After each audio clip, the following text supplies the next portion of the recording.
Man būtu interesanti zināt tavu viedokli, kāpēc jaunietim Latvijā būtu jāzina par Igaunijas, par Zviedrijas, Somijas vēsturi šodien, par kopīgu atšķirīgo. Kāpēc tev tas šķiet svarīgi? Lielākā daļa to valstu ir mūsu kaimiņu valstis, tepat tās visi arī vien tuvumā esam. Ja kas palīdzam viens otram, un turisms arī ir ļoti izplatīts starp šitām valstīm, un mēs bieži saskaramies ar cilvēkiem no šīm valstīm, un būtu ļoti jauki, ja mēs viņiem zinātu vairāk. Vai bija kāds, kurš tev īpaši uzrunāja, kas tev likās, un tas ir riktīgi interesanti? Interesanti bija par atšķirīgajiem ēdieniem, katrās valstīs tautas ēdieniem un tādā garā. Somiem bija kaut kāds, Somiem vispār ir ļoti grūti izrunājumi vārdi, ēdienas ir kaut kādi dīvaini nosaukumi.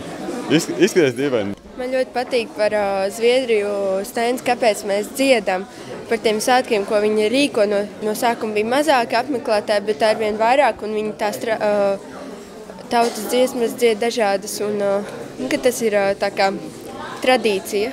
Man patīk tas stends, kur ir tā kā visās valodās uzlikti vārdi. Un ir interesanti zināt, kā dažus vairāk vai mazāk populārus latviešu vārdus izrunāt citās valodās. Man arī patīk šie par dziedāšanu. Un es arī bišķiņ palasīju tur tālāk stendus par Latvijas un citu Baltijas valstu sasniegumiem.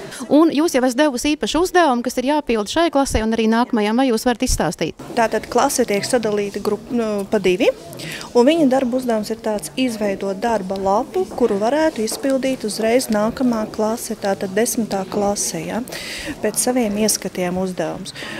Viņi lasa, iepazīstās ar informāciju, tātad izveido šos uzdevumus, un nākamā klase, kas nāks, tātad atradīs uzdevums un veidos atkal nākamai klasē.